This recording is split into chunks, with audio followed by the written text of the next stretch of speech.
Ciao! In this short video, we will help you master the Italian GL sound, one of those unique pronunciation challenges that can feel tricky at first.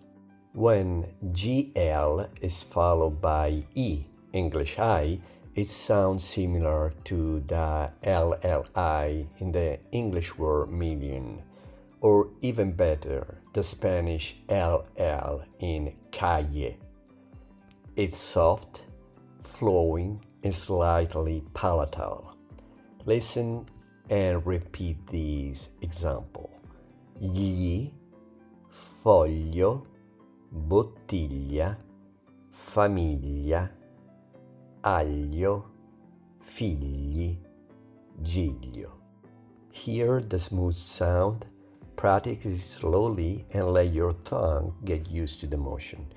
Now, when GL is followed by a different vowel like A, O, or U, the pronunciation is different. It's a clear, separate G plus L sound, just like in the English word globe. Try these. Gloria, glaciale, globo, giungla, deglutire, inglese. So here's the trick to remember. GL plus I, Italian E, equal soft and smooth.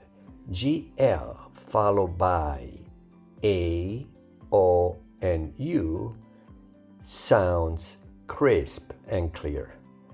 Now, you probably noticed that the letter, the other vowel, the vowel English E, is missing here. Why? Because the E, you can find the E after the sound GL only if combined with an I. So, for example, foglie, spelled F-O-G-L-I-E.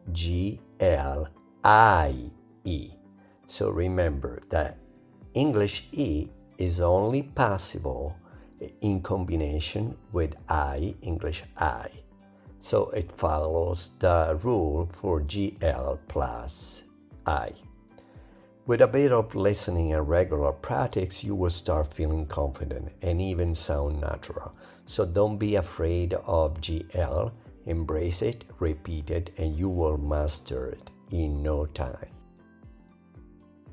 Repeat slowly. Soft GL plus I sound. Coniglio, maglia, sveglia, paglia, voglia, meraviglia. Clear GL sound, not followed by I. Glassa, glutine, glissare, gleba, gladiatore.